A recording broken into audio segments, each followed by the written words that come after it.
Welcome, listener. Today we're diving into a really fascinating source. It's an audio excerpt, actually, and it tackles something a lot of people wonder about: how to detect energies in your home. Yes, exactly. This deep dive looks at a very specific method, a step-by-step guide that this source presents. It's for identifying what it actually calls negative energies Hmm. or, bad vibes within a living space. Right. So, our mission here is basically to unpack this particular technique, just as it's laid out in the source material, understand its parts, the whole process it describes. Following the source's instructions precisely. Okay, so let's get into this method then. According to the source, where do you even start with this detection process? Well, the source kicks things off with a very particular instruction about the container you use. It specifies needing a glass made of completely transparent glass. Completely transparent. Okay. Is there anything else, any more detail about this specific glass? Oh, yes. The source is quite detailed here. It says it shouldn't have any drawings on it, no color, no sort of cut patterns, nothing like that. Plain clear glass. Exactly. And what's really interesting is the source explicitly notes you can't use this glass later for, say, drinking or other things. Oh, really? Yeah. Ideally, you'd have a glass with these features just dedicated only for this specific method. It's quite a strong point the source makes right at the very beginning. That is interesting. A dedicated, totally clear glass. So once you have this special container, what does the source say you actually put in it? Right. So the source describes a specific way to layer things inside using common household stuff. You begin by covering the bottom third, roughly, of the container with salt. Just salt. Does it say what kind? Like table salt? Sea salt? It initially just says salt, which, could mean regular table salt. Yeah. There's maybe a slight hint later it might mean sea salt, but the main instruction is just salt for that first third. Okay. One third salt. Then what? Then you fill the next two-thirds of the container. So up to the two-thirds mark, essentially. Yeah. And you use either white vinegar or organic apple cider vinegar for that part. Got it. One third salt, then vinegar up to the two-thirds level. What about the very top? You fill the rest of the space with pure water. So you end up with these distinct layers, right? Salt down low, then the vinegar, and finally water filling it up. Right. A specific layering: salt, vinegar, water, in that particular clear glass. Okay, so where does the source tell you to put this setup?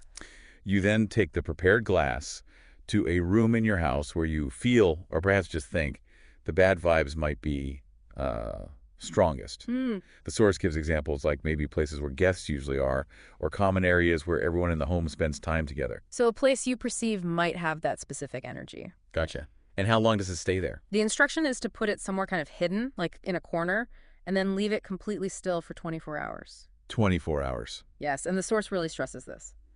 Nobody should move the glass at all during that whole day. Okay, 24 hours, totally untouched. Now, this is where the source indicates things get really interesting. What are you supposed to be looking for after that time is up? Yeah, so after the 24 hours, the source says you need to carefully look at the state of the glass. It basically describes two main outcomes you might see. And what are those possibilities?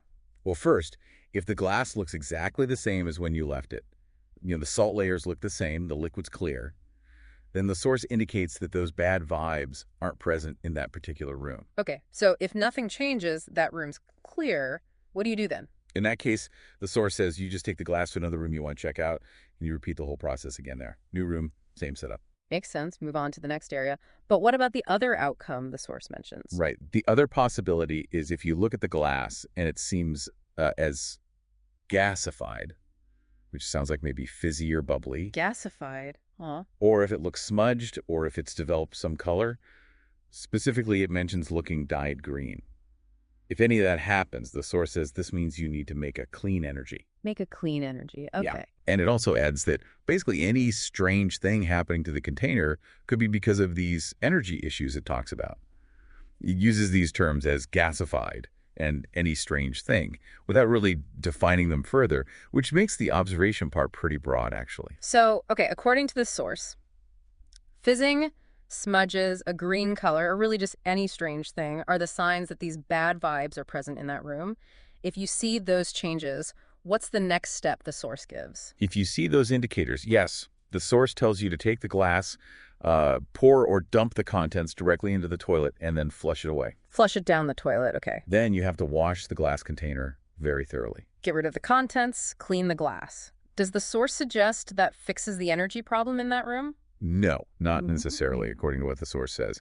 After you've discarded the contents and washed the glass, the instruction is to put the ingredients back in the salt, the vinegar, the water, same proportions, and repeat the whole 24-hour process again. Right there, in the same room. Repeat it. In the same room where you just got the weird result. Yes, exactly. How many times does the source say you need to do this repetition? The source's wording is simply, do it as many times as necessary. Huh. As many times as necessary. So, all right, let's recap the method described in this source. It's a specific, clear glass, no patterns, layered with 1/3 salt, then vinegar up to 2/3, topped with water. Mm-hmm. Place it untouched for 24 hours in a room you suspect has issues, then check it. Right. You observe it, look for signs like being gasified, smudges, maybe a green tint or that catch-all phrase, any strange thing. And the source continues, if you do see those signs, you dump the contents down the toilet, wash the glass thoroughly. And repeat the entire process, mixing the ingredients, waiting 24 hours in that very same room. Stating that you might need to do this as many times as necessary. Exactly. That's the procedure outlined. It's certainly a detailed and quite specific process the source lays out for finding and then dealing with these energies in a home environment. It really is. It provides a very clear sequence of steps for this particular approach described in the source. Which leaves us with a couple of pretty interesting points directly from the source itself, doesn't it? It does. Like, what exactly does it mean that you might need to repeat this potentially many, many times as necessary? And maybe more fundamentally, how does one interpret what counts as any strange thing happening to that class, according to the specific method? Yeah, definitely some things from the source for you, the listener, to think about.